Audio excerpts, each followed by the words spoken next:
Avengers Assemble! Welcome to SourceFedNERD. I'm Steve Zaragoza. And my name is Maud Garrett. Now, the Black Widow woes are becoming a bit too much for some Marvel fans. Whoa? Well, if you haven't noticed, our favourite female assassin has been getting a little bit shortchanged in both the movies and in a shelf space in toy stores. A quick catch up, a few peeps with loud voices complained at how they felt a subplot about Natasha Romanoff's character played into some stereotypical tropes, which they found a little bit offensive. Yeah. Then when it came to selling action figures, Black Widow wasn't even included in most Avengers action figure sets, and nowhere near the amount of merchandise as their male hero counterparts. Even Mark Ruffalo, the Hulk himself, tweeted about the lack of Widow toys. Fans have been fuming for a little while now, even pushing Joss Whedon to quit Twitter, although he did speak out saying that wasn't the case, that he kind of left in his own accord. But how many death threats do you put up with until enough is enough?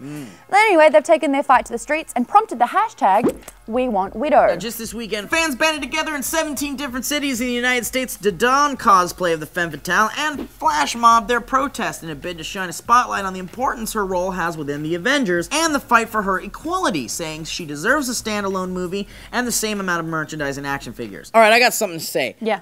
Other than Iron Man and maybe one of the Captain America movies, I haven't liked any of the standalones. I haven't liked Hulk. Who wants to see a Black Widow movie? Who wants to see a Hawkeye movie? And let's not even talk about Thor. Yeah, just because it's the Thor spot with you. Yeah, puns. Cosplay crusader Kristen Riley has spoken out saying, "I hope that this is the beginning of a more inclusive superhero universe for future movies and merchandise. I hope that the companies making awesome movies and fantastic toys and clothes realize that they can do even more because they have a bigger demographic than they originally thought. And I hope this inspires more geek girls to stand up and continue to have a strong and positive voice for inclusion in our community."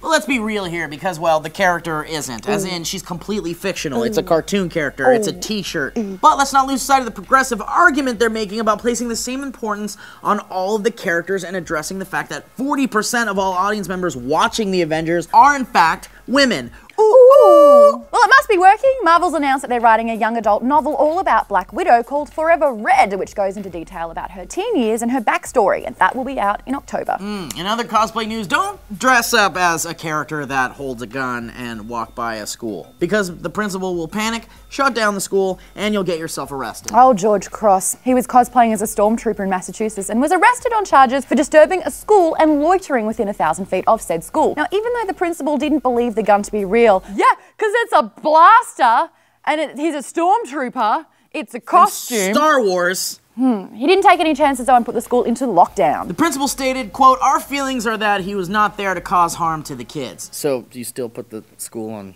lockdown and got the cops over and, jobs, when they could be, like, arresting drug dealers and people that are affecting your children in a more direct way than, like, Star Wars? Let us know in the comments below. When has cosplaying gotten you into a spot of bother? Is cosplaying for a cause one of the better ways to make a point? I have a point. Men should be allowed to dress as Black Widow and not be weird about it. Okay. This hair, right here.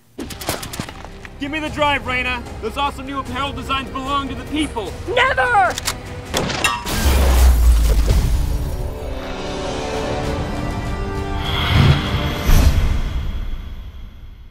The Latino Review reported that Marvel is looking to cast one of Hollywood's most renowned action movie stars to play Bullseye in the next season of Netflix's Daredevil series. That's right, Mr. Jason Statham. The latest juice out of the fully operational battle station, that is the Star Wars rumor mill, is that beloved sexy rat-tailed handsome man turned gross desert hermit outcast Obi-Wan Kenobi will get his own trilogy spin-off starring, wait for it, Ewan McGregor.